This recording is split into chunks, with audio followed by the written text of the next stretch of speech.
Hello, everybody.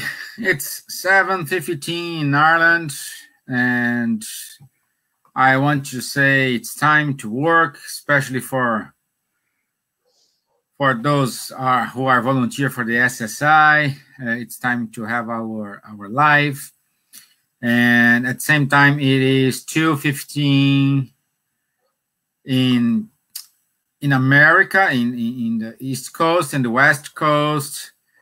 It is 11:15. So I'm opening up the bridge between Ireland and America, and I hope all listeners from Kardec Radio are with us today, because today we do have a very special guest, Adam Osborne. He's British. He has a better English than me. Don't worry. So you understand everything what he's gonna say, you know, with spiced it with the British accent. So that's wonderful.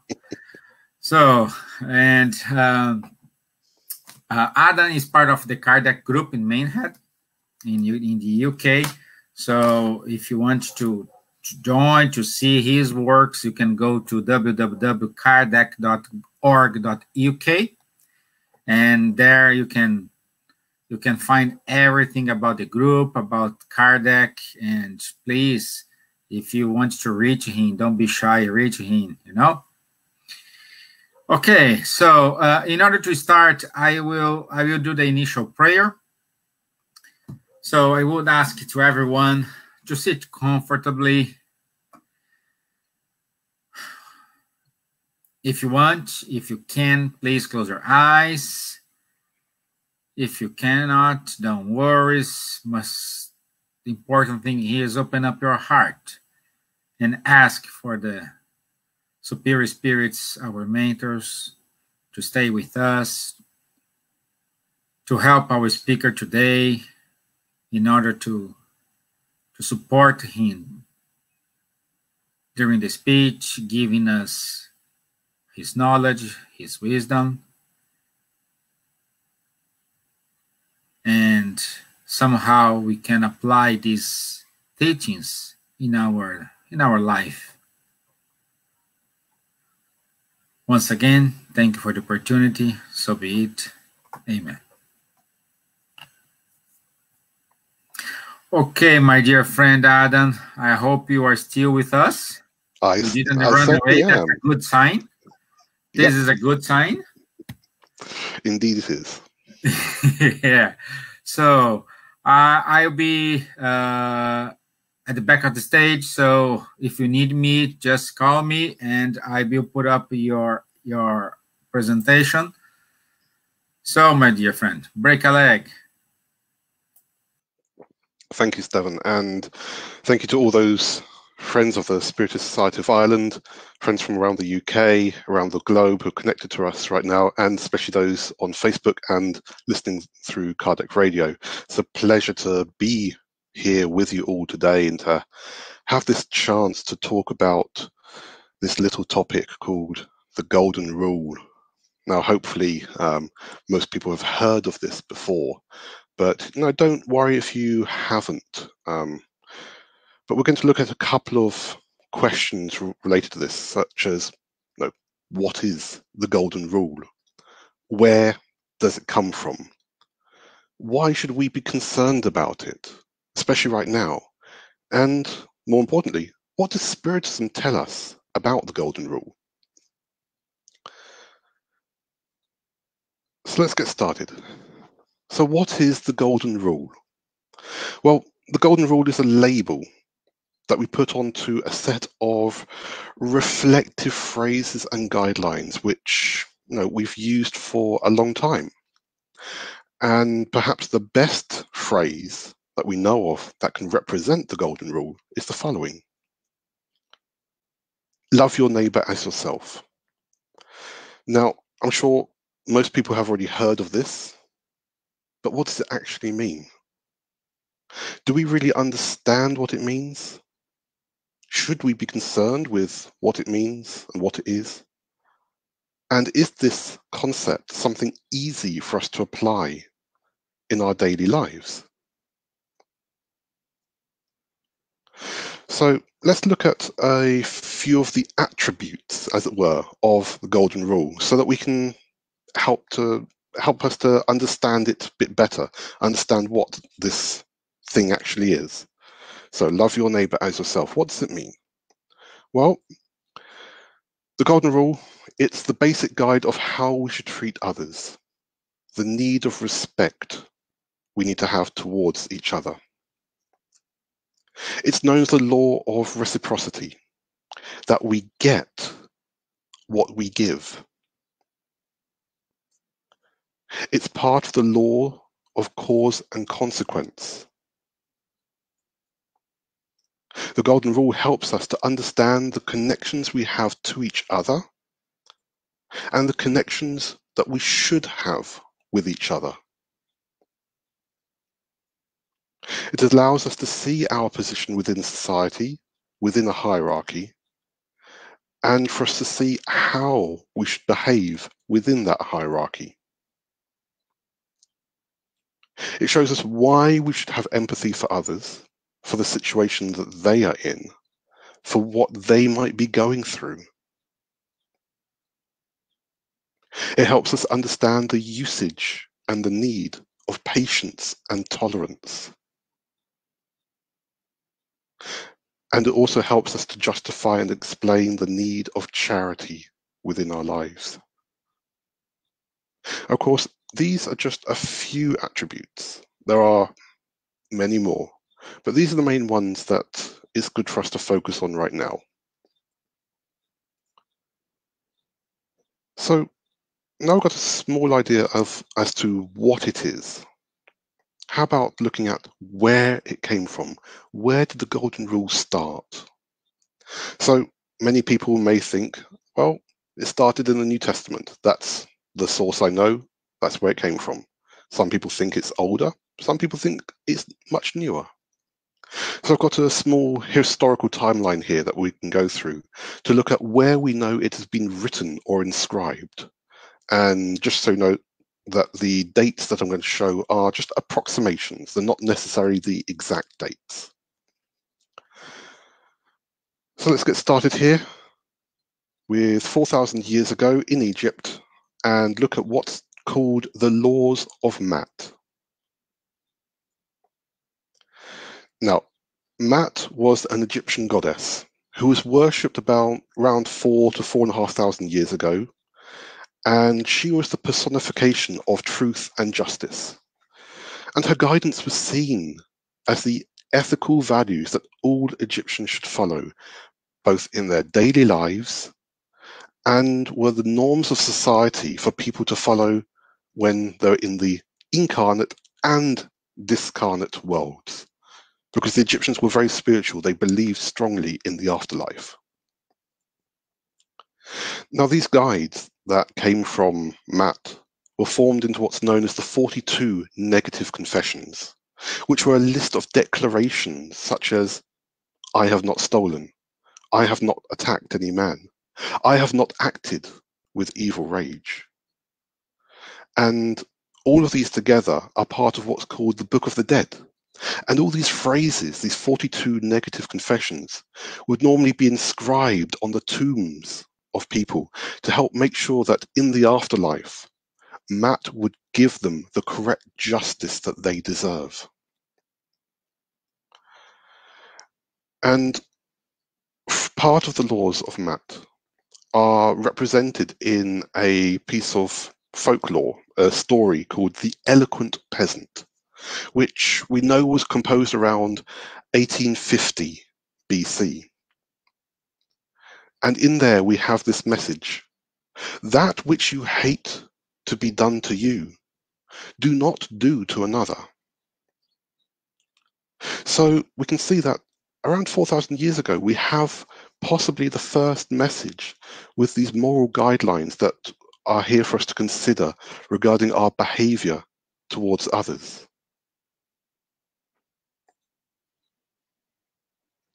Let's jump forward now a few hundred years to approximately 1300 BC to an important event which also took place in Egypt, which is the story of Moses and the Exodus. Now, I'm sure you've all heard of this guy who's here. Moses was an adoptive Egyptian prince who later became a very important prophet. His story is that when he discovered his heritage, that he discovered that he was the child of an Israelite slave. So he was there as an Egyptian prince. He discovered this fact about himself. And he saw with fresh eyes how the slaves were being abused, how the people from his own true heritage were being abused. He became rebellious. He rejected his adoptive family, the hierarchy of Egypt, and he fled Egypt. And then he became a shepherd. And the story, which many people may know, he was out one day looking for a sheep that got lost, and he came across a burning bush.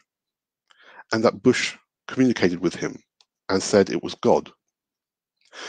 And then God requested that Moses free all the slaves from Egypt. And so we then have the story of the Exodus, the story with the Pharaoh and the plagues and all of that, which constitutes the majority of what's known as the Torah, the Old Testament. So the original Pentateuch, the 5 books of the Old Testament. And so as part of that Exodus story, we have this communication from God. Moses goes up to the mountain. He comes down with what's called the 10 Commandments, which are the following. You shall have no other gods but me. Honor your mother and your father. Do not worship idols. Do not kill. Do not steal. Now, actually, these are not necessarily 10 Commandments. That's actually a mistranslation. They should be considered the 10 duties or 10 deeds.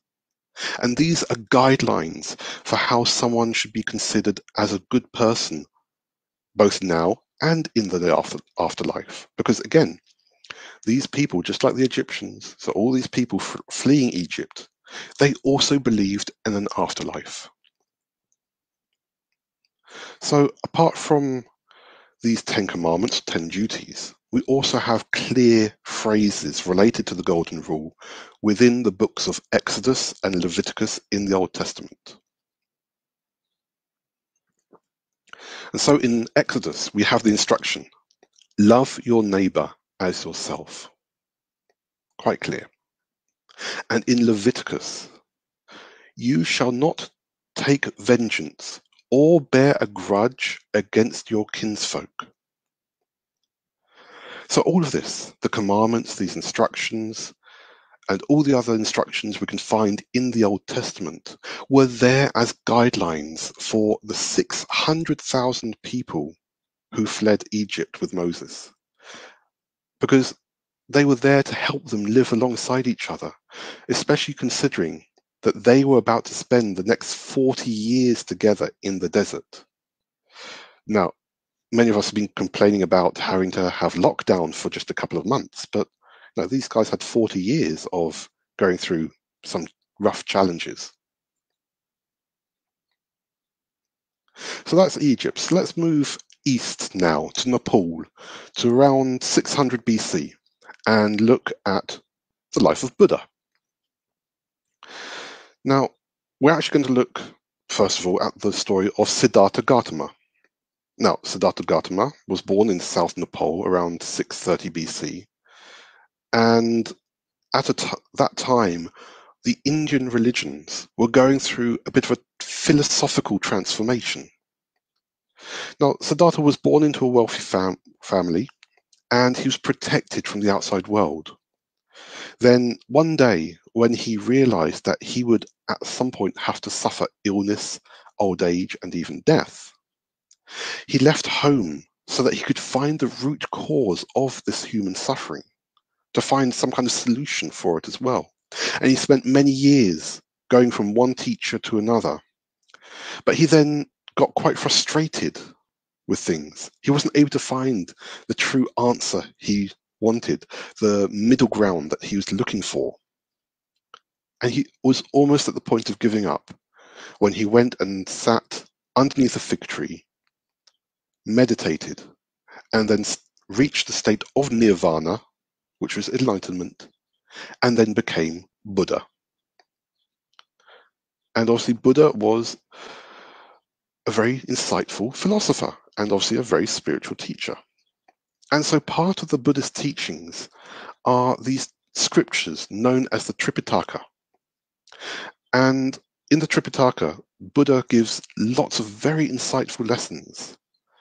And two of the lessons that Buddha gives are hurt not others in ways that you yourself would find hurtful, and putting oneself in the place of another, one should not kill nor cause another to kill. So here we're getting very similar messages to those that we've seen from Moses and those that we've seen from Matt. So let's carry on a bit more, go a bit more east to China to around 500 BC, and this guy called Confucius. Now, Confucius was born into a military family, and he worked in various government roles. He was seen by many people as a really good role model of how to conduct yourself properly, how to live a righteous life. And he worked as a politician for many, many years. And there's also a story where a disciple asked, is there any one word that could guide a person throughout life? And the master, Confucius, replied and said, how about reciprocity? Never impose on others what you would not choose for yourself. So giving that great idea of cause and consequence, attitudes, actions towards each other.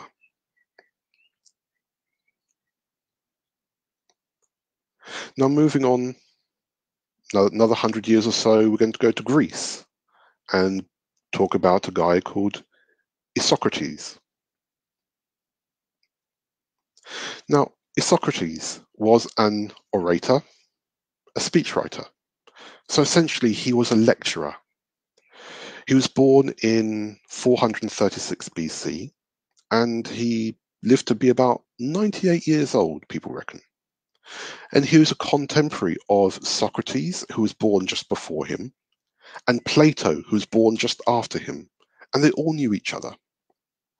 And one of the works of Isocrates is called the Nicocles, which was a set of lectures that he gave to the people of Cyprus.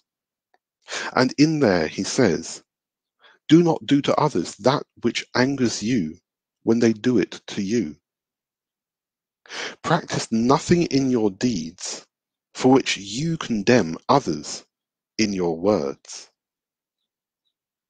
Now, it is possible that these were actually the thoughts and teachings of Socrates, which Socrates wrote down, because one thing is that Socrates actually made a point of never writing down his own thoughts and ideas. But they're written down in this Nicocles from around this era. Oh, excuse me. And so we're now going to move on from Greece, head over to India, and look at what's known as the Mahabharata. And it's roughly around the same time, so roughly about 350, 400 BC.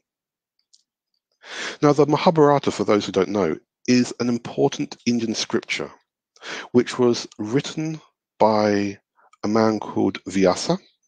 And the story goes is that the deity Ganesh, the elephant-headed god, helped him. And Ganesh was the scribe for these works. Now, the Mahabharata is a dramatic story of events that were supposed to have happened possibly 1000, 1500 BC, but some claim that the events happened 3000 BC. We're not 100% sure. But it's a very important piece of work because it contains the Bhagavad Gita, which some people may have heard of. And this is a central story relating to the life of Krishna and his views on various aspects of life. And this is referred to a lot within Hindu and the Hare Krishna faiths. So it's very, very important books. And within these scriptures, we have the following passage, which was part of a conversation. One should never do something to others that one would regard as an injury to one's own self. In brief, this is Dharma. Anything else is succumbing to desire. And Dharma is the cosmic law. It means the behaviors needed for righteous duties, righteous living. It's the laws of the universe itself. So here in the Mahabharata, this Indian scripture, they're equating good behavior to being part of the universal laws.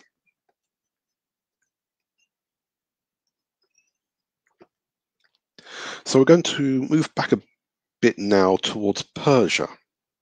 So a bit more east, go back to west, sorry, go to Persia and look at the religion of Zoroastrianism.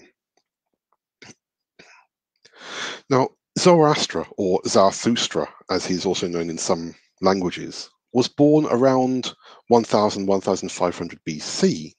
So possibly he was around the same time as Moses. We don't actually know.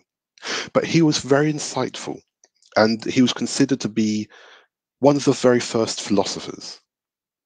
Now, his teachings are regarded as having influenced various philosophers and religions over the years, and of course the religion of Zoroastrianism, which was founded on his teachings, which started roughly around this time of 400, 300 BC.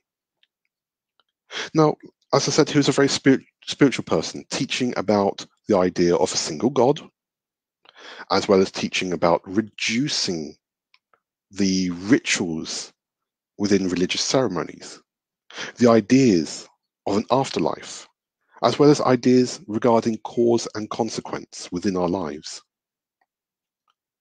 And there are two teachings that came from him.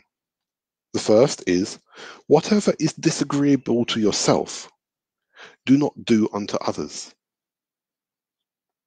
The other, whatever you do not approve for yourself, do not approve for anyone else. When you have acted in this manner, you are righteous. So he's giving some very clear ideas of how we should think about our behavior, but how we should progress.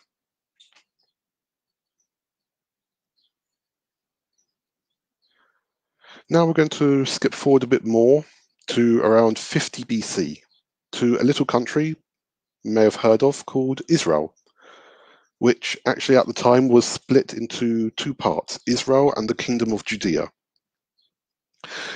And we're going to look at this guy here, Hillel the Elder. Now, he was a very important figure historically.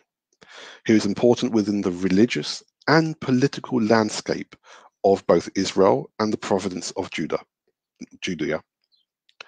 He was born around 110 BC, and he studied the religious Jewish laws. And he became a very respected rabbi or teacher.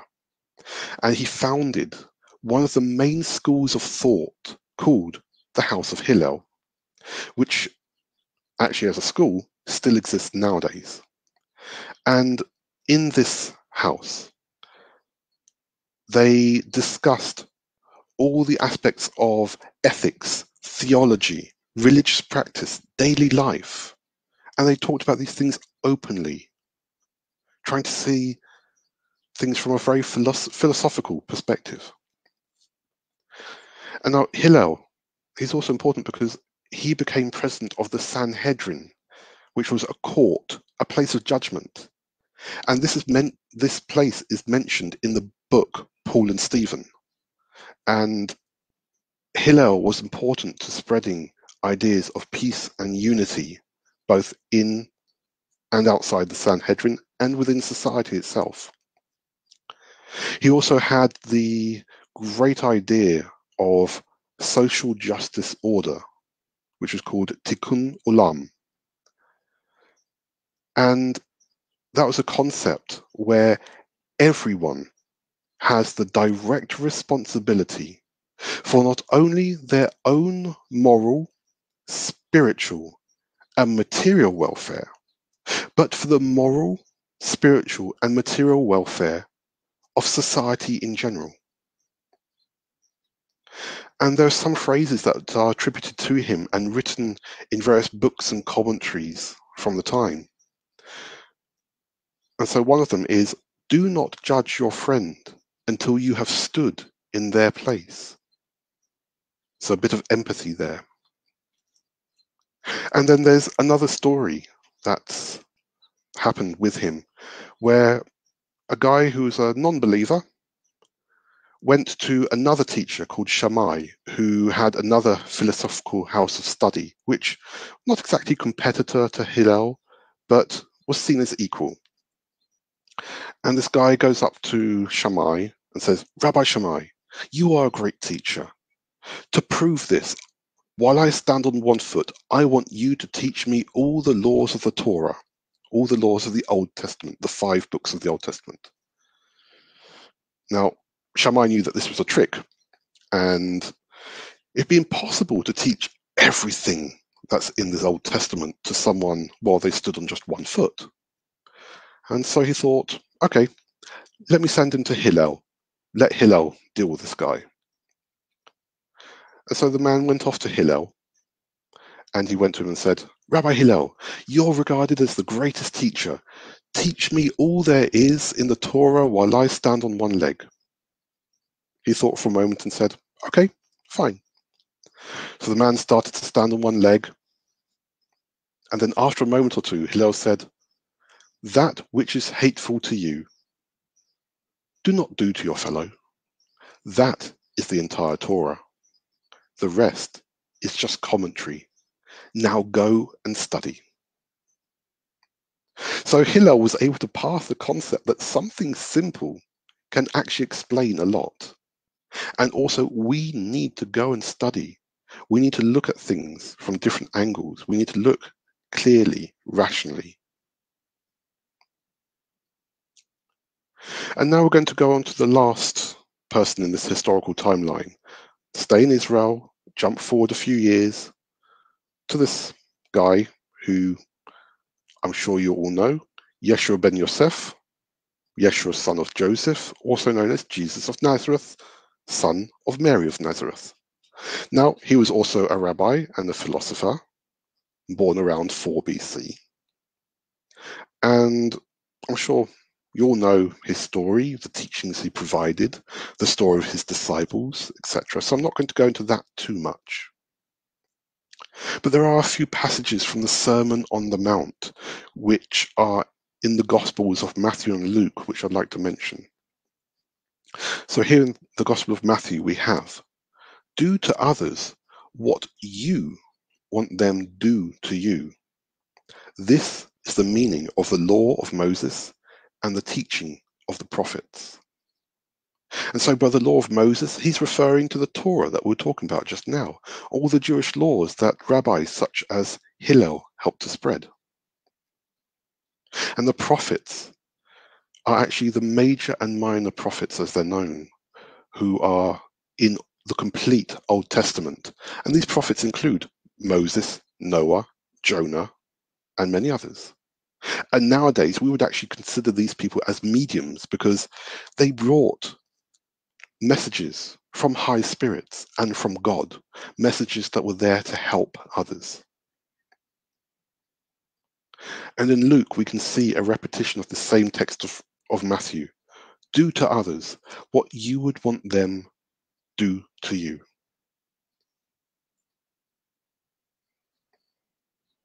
And continuing with the Gospel of Matthew, we have chapter 22, 34 to 40, which we can also find in the Gospel According to Spiritism by Allan Kardec.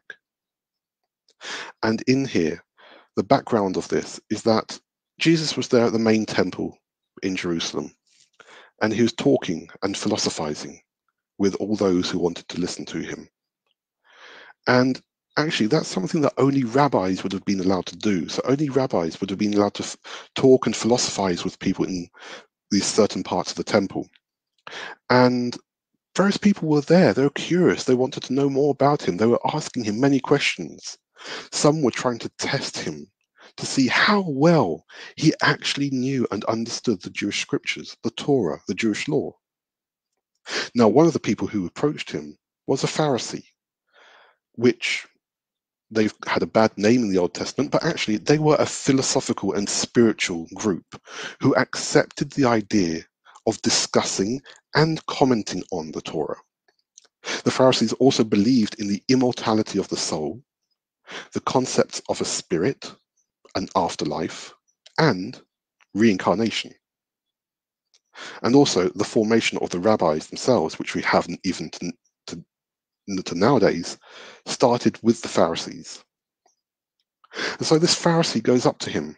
So he's someone spiritual, open to discussing religious aspects, and asks, "Teacher," or "Rabbi, which is the great commandment in the law?" And Jesus turns around to him calmly and says, "You shall love the Lord your God with all your heart, with all your soul, and with all your mind. That is the first and great commandment. And the second is like it. You shall love your neighbor as yourself.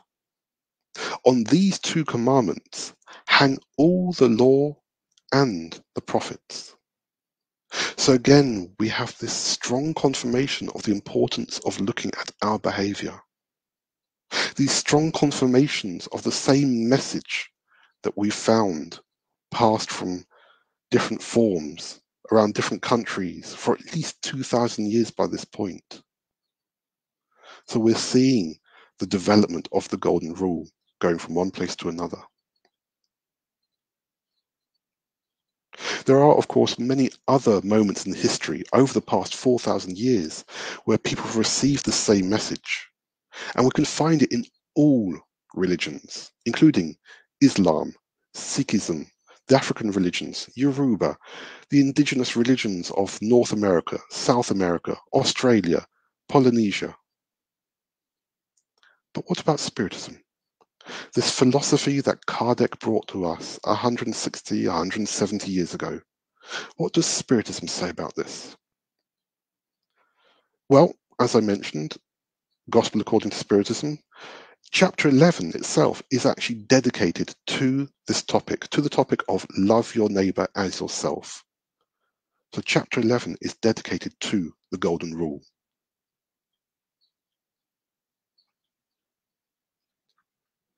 And in item 4 of this chapter, Kardec himself mentions the following as a reflection of that passage I just read from Matthew a moment ago.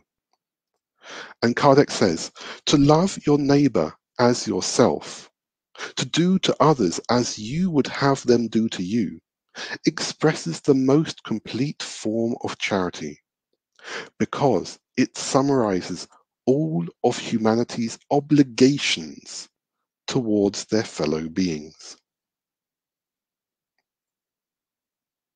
And then continuing on in the same item, Kardec says, "We can find no guide to take as an example that is more guaranteed in this respect than that we should do to others what we would have them do to us. What right have we to demand that they behave in any better manner, that they be more benevolent or more devoted to us than we are to them?" So Kardec is helping us to understand the moral aspects of the Golden Rule, that no matter how we write it, rewrite it, say it, or rephrase it, it is the most guaranteed guide, as he says. It's the best guide for us to follow regarding our behavior towards each other. Now, in the same chapter, we have messages from the spirits Lazarus and Fenelon, which also help us to reflect on this. So these are in items 8 and 9, the law of love. And Lazarus says, in order to advance towards this goal, each person must overcome their instincts, that is to say, to perfect their sentiments. Fenelon carries on and says, love is of a divine essence, and everyone, from the first to the last, has a spark of this sacred fire in the bottom of their hearts. And when I read that message from Fenelon, I like to remember back to Genesis in the Old Testament, where we're told that God creates humans and gives them the divine spark, that God breathes into man the breath of life, the sacred breath, the sacred fire of life.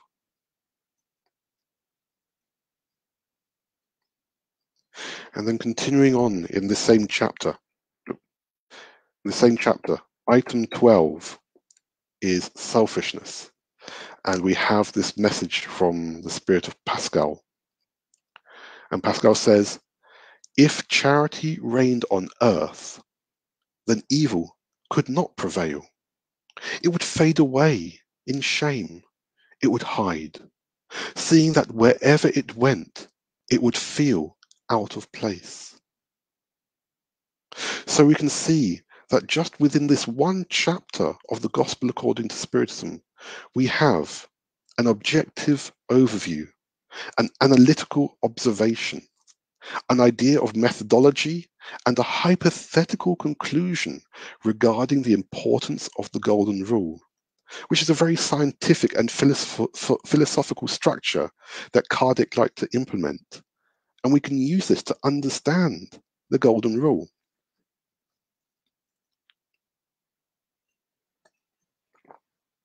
And we can also find items in the Spirits book related to this. So chapter 12 of part 3 looks at the moral laws, moral perfection, the attitudes and behaviors we need to consider for our evolution. And we have in here the following questions. So question 893, which is the most meritorious of all virtues? All virtues are meritorious because all are signs of progress on the path of good. However, the highest virtue consists in the sacrifice of one's own interests for the good of one's neighbor without ulterior motives. The greatest merit is that which is based on the most disinterested charity. So I have this firm message about helping others without wanting anything in return, about treating others with the same level of respect that we would want. Question 918. By what signs can we recognize in individuals the real progress that will raise their spirit within the spirit hierarchy? And now Kardec's comments on this are interesting. Truly moral individuals are those who practice the law of justice, love, and charity in its most complete purity. If they interrogate their conscience concerning their actions, they will ask if they have done to others what they would want others to do unto them. And this is then followed up with a great question regarding how we can consider and apply the Golden Rule. 919. What is the most effective means for improving ourselves in this life and for resisting the draw of evil? A sage of antiquity has told you, know thyself. Self-knowledge is therefore the key to individual improvement. And these are just a couple of items from the Spirits book, but they're there as a good set of references about how we can use the Golden Rule. The point of us needing to change our attitudes towards each other. And, we now see these snippets of what Spiritism says about it, how it can impact us, what we should consider. And why should we consider this now? Well, let's face it, we've been going through a bit of a very bizarre time recently. We've had political tension between various countries, political and social tension due to Brexit, social tension in relation to the Me Too scandals, this viral pandemic that we're currently going through, which has required us to socially distance from friends and family for such a long time now. Economic upheaval, which is resulting in the loss of income, creating redundancies, bankruptcy, company closures. And recently, tension because of race-related issues, which are affecting friends and family all around the world. Lots of events and circumstances which have caused so much anxiety, tension, stress, disruption. And so because of this, not everyone is able to find the inner balance that they need right now, that we need right now, to counteract these disturbances, especially as we're fed all the news all the time on TV, on radio, on social media, on the internet, everywhere we look. And so we need to find this way of having peace and harmony again. Many people have lost sight of why we're here on this planet and the improvements we should be making to our lives. Some people have actually lost sight of the true aspects of fraternity and solidarity. So, what can we do to adjust our behaviors, our attitudes, our perceptions, so that we can apply the golden rule to our lives? So let's look again at some of the aspects of the golden rule that I showed at the start. So it's how we should treat others, laws of cause and consequence, empathy for the situation of others. Now let's look to see how we can apply this. Listen to others.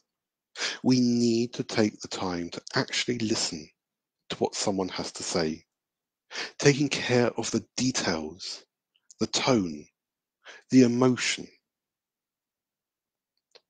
We need to learn how to practice empathy. Think about how and why someone is behaving in a certain way or saying certain things. We need to be patient because not everyone talks in the same way as us or can express themselves with the same language that we use. And sometimes people might just need a few short moments to explain themselves better. Besides, how would we like it if someone interrupts us and causes us to be in a rush? We need to consider each other as a sibling in the sense of we're all from the same source. Spiritism teaches that. We're all brothers and sisters in humanity. We all have the same starting point and we all have the same final goal. Avoid criticism because we don't like it when people criticize us. We don't like it when people judge us. So why should we do the same to them? We need to consider the hardship and prejudice others have suffered. We need to have empathy. Put ourselves in their shoes. We cannot understand someone's life story, their background, unless we have had the exact same experience as them. We might be able to sympathize, but we might not understand fully. We need to allow ourselves to be calm at all times, because only then can we help others and ourselves. Only once we are calm enough to be rational. We need to learn how to elevate our thoughts every day through meditation, through prayer, through connection with your spiritual mentors and guides. We can raise our thoughts, find that spark of inner peace that we need, that calmness that we need, which will help us to not be irritated and impatient with others. We need to learn how to be a friend, because there are times when we need a friend as well. We need to be loving and compassionate. Learn how to respect the other for who they are and how they are. We cannot change the other, but we can change ourselves. So we need to be loving and compassionate with ourselves as well. In fact, all of these items aren't just about how we should apply our attitudes and behaviors to others, but how we should take care of ourselves. And these are only just a few examples of how we can apply the golden rule to our lives, how we can apply this simple guide of love your neighbor as yourself. And I want to leave you just with two more thoughts. Dalai Lama, in a recent BBC interview just the other day, said, "The whole world should pay more attention to how to transform our emotions." And I think we can all agree that, considering the current situation, this is very true. Some of us are getting there, but not everyone. And the same message we can actually see in the books of André Louise, Joanna G. Angeles, in the teachings of Buddha, Zoroaster, Matt, Moses, Jesus, Krishna. So perhaps now, after 4,000 years, we can finally start to consider this and apply it to our daily lives. And for my last thought, I don't remember where I heard this expression, but it stuck with me for quite a while. We are all on the same path, just wearing different shoes. So thank you very much for listening, and I'm sure we can open now for any questions that anyone has. And if anyone wants to get in contact with Kardec Group, as Steven said at the start, visit us on www.kardec.org.uk, and you can find the details of our two groups, the Spiritist Society of Windsor and Maidenhead and Spiritist Society of Bicester. Okay, and back to you, Steven. Well, thank you, my friend. Very good. It's amazing. Well, I hope we were not. I know we are not using the same shoes, but at least we can follow Kardec, you know? Absolutely. Absolutely. Because even if we're not in the same shoes, we're still on the same path. So we can still follow the same rough guidelines. We can still look at the same lampposts and lights that are there for us. Yeah, but what I think the trick thing here is when you don't do anything when you try, let's say I'm trying to harm anybody, okay, I start to think twice, but nobody's perfect, and of course, still applying this rule, we will do something wrong, okay? Yes. How we need to see each other when we realize that, okay, even though I exercise my thought, I did something wrong. Yeah, well, this is where comes in the great word forgiveness.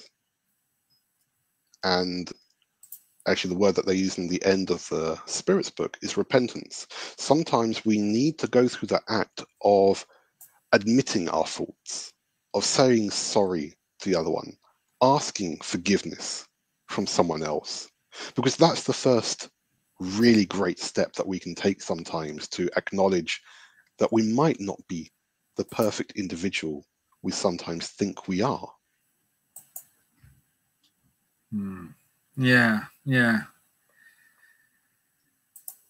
But anyway, it's it's come across with we had some talks weeks ago, and perhaps we need to also, along with this, exercise the forgiveness. Yeah, and it's not Actually forgives ourselves. yeah, and that's not always easy. That isn't always easy. And sometimes we need some kind of external influence to help us go through that process of forgiving ourselves. Sometimes we need a dramatic event to happen in our lives to help us reflect. Sometimes we just need to find the right person to talk to. It could be a friend, it could be a counselor, it could be a therapist. Yeah. But the worst thing that we can do is to keep within us hatred or anger or violence or regret. Regret is such a disastrous thing for us, for our spiritual evolution. Because it says in, I don't remember which question it is, it's around the late 900s in the Spirit's book, that all these negative emotions are like a veil of fog in front of us. It prevents us from seeing who we truly are and what we can really reach and what we can accomplish in our lives, not just now, but our future incarnations. Yeah. And Adam, how do you? Each culture have a different approach. Okay. Like if you are in Brazil and you do this, I would say it's gonna be easily. I don't know, but depends. But how to apply this golden rule in a British culture? Yeah. It is difficult because many people think that the best way to apply this is just to go out and do some external activity of charitable work, which is great. I'm not knocking that. It's a wonderful thing to go to a poor community or go to a soup kitchen or a homeless kitchen or to give them meals or whatever. That's fantastic. I've done that myself, both here in the UK and in Brazil, and it's a wonderful accomplishment when you do it. But you also have to analyze why you're doing it. What's your motivation behind it? What are you trying to accomplish from it? Like we said before, are you doing it with disinterestedness within regards to the charity?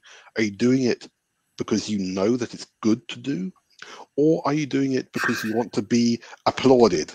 You want someone to come along and take your photo and show off to the whole world what you're doing. Charities. Listen, let's see. Yeah. And no, I learnt a huge amount about humbleness within charity work by working in doing the lunches for homeless people and working in the community services of a spiritual center in Brazil. I learned so much about myself, about humility, and sometimes that's what people need. That external activity just to help us get a different perspective. But how can we do this here in the UK? There are so many charities that need volunteers. At the moment, there are still requirements for volunteers to go and pick up medicine for elderly people. Yeah. We still need many people in different communities to work as carers, people to be foster parents, people to foster animals. There are so many things that we can apply. Now, how many people do we currently need in agriculture right now? And, all it needs is just someone just go, okay, I can do that. It's going to help other people. Yeah. Okay. So there are many things we can do. We just need to open our eyes and think carefully. What am I doing? Yeah. How am I doing it? Why am I doing it? Yeah. And we have here a question from Elsa Rossi. Adam, am I correct to think that these previous philosophers did prepare the road for Jesus to come, or they should have done more? Wow. Good question, Elsa. Thank you. Great question. Thank you, Elsa. And Could they have done more, these previous people? Possibly. But we have to consider the context of the time that people lived in. Yeah. That's the thing. We know that Confucius did a lot. We know that Siddhartha Gautama Buddha did a lot. Moses obviously was there trying to bring people out of slavery. They'd been slaves for 300 years. He was given this task to bring people out of slavery, get them to change everything, to literally take whatever they could carry on their horses and cattle and leave. So there's very limited things that he could do. Okay, he spent a good part of 40 years with everyone, but there's only so much things that he could do. And even Jesus himself, there's only a limited amount of things that he could do because of the social and political situations that happened at the time. You have to remember, he was there in a small country, a very important country, because it was the middle of lots of important trade routes. And it was being bombarded with Roman politics. And so there was very little that he could force people to do. But he obviously did everything he could. He helped to spread more these messages which we've obviously had written down in almost all languages now.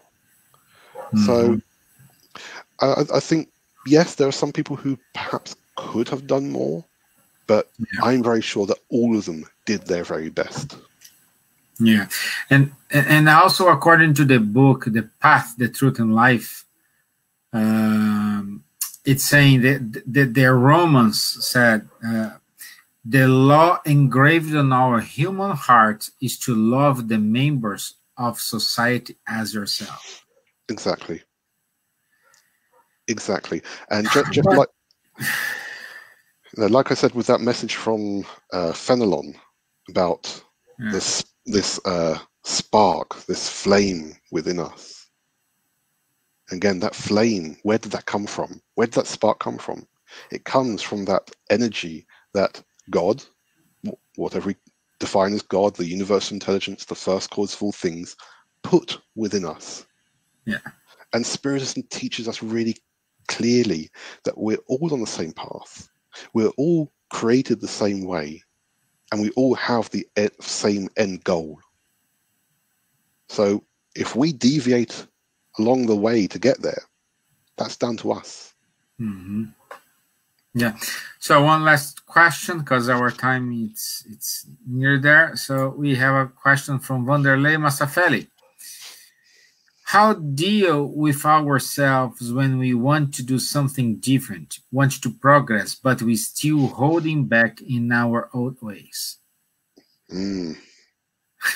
Vanderlei, that's a great question, and I'm not a psychologist or anything or a counselor, but that's exactly the kind of thing where you need to have inner reflection. And I would say personally, take a moment to meditate, to reflect, to think about, what am I actually doing? Why have I done these things? Go through the method of forgiving yourself first. Go through the method of asking forgiveness from anyone that you may have hurt, and progress from there, slowly. We can't rush trying to change ourselves. Once we identify a negative behavior within ourselves, we can't rush to change ourselves. We're not going to change overnight. And we have to forgive ourselves if we do fall backwards a bit from time to time. And also I would say, once you identify that you need to change, that's the first step. Okay. Absolutely. But if you are keep doing your old ways, then you are in trouble, because you know what to do. So this requires change habits, change friends, change lifestyle, change a lot of things. Which is why the golden rule applies to us. Exactly. Well. Yeah. Yeah.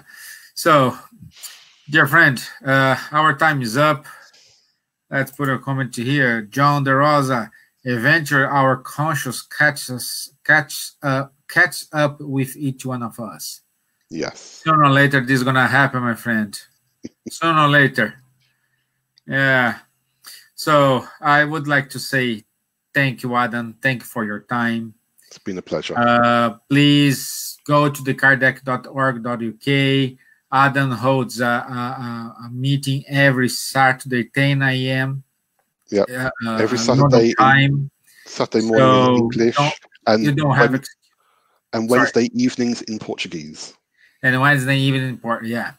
Yeah. So there's no excuse.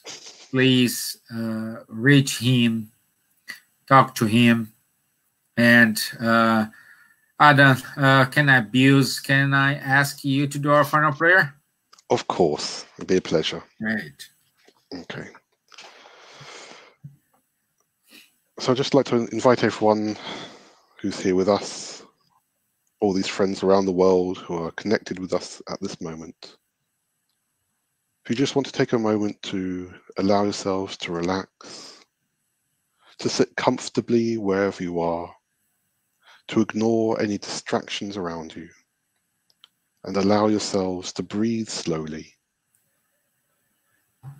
so that you can find this moment of peace within yourself, a moment of balance and harmony, so that we can raise our thoughts to our spiritual friends, to our mentors, to our guides, so that we can thank them for having had this opportunity today, for having had this chance to look at and understand the teachings of the Golden Rule,